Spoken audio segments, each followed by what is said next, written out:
સાબરકાંઠા જિલ્લામાં સ્થાનિક સ્વરાજની ચૂંટણીમાં ઉમેદવારી પત્રો ચકાસણીની કામગીરી પૂર્ણ.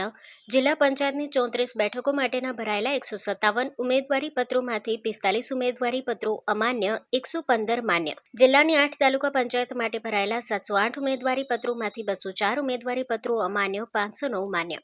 હિંમતનગર નગરપાલિકા વોર્ડ નંબર 11 માટે ભરાયેલા 109 ઉમેદવારી પત્રોમાંથી 18 અમાન્ય, 91 માન્ય. ઈડર નગરપાલિકાની વોર્ડ નંબર 7ની ચૂંટણી માટે ભરાયેલા 109 ઉમેદવારી પત્રોમાંથી 6 અમાન્ય, 91 માન્ય. વડાલી નગરપાલિકાના વોર્ડ નંબર 6 માટે યોજાનાર ચૂંટણીમાં ભરાયેલા 81 ઉમેદવારી પત્રોમાંથી 15 અમાન્ય, 67 માન્ય. 15 એપ્રિલ ઉમેદવારી પત્રો પરત ખેંચવાનો છેલ્લો દિવસ. 15 એપ્રિલે સમગ્ર ચૂંટણીનું ચિત્ર થશે સ્પષ્ટ.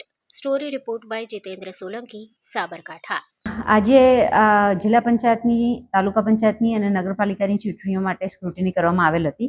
જેમાં જિલ્લા પંચાયતની કુલ 34 સીટો માટે જે ફોર્મ ભરાયેલા તે પૈકી 115 જેટલા ઉમેદવારોના ફોર્મ માન્ય કરવામાં આવ્યા છે અને 45 અમાન્ય કરવામાં આવ્યા છે.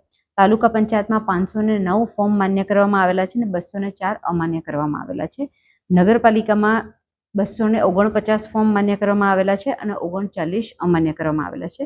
જ્યારે પ્રાંતિજ પેટા ચૂંટણી માટે 3 ફોર્મ માન્ય કરવામાં આવેલા છે અને 1 ફોર્મ અમાન્ય કરવામાં આવેલા છે.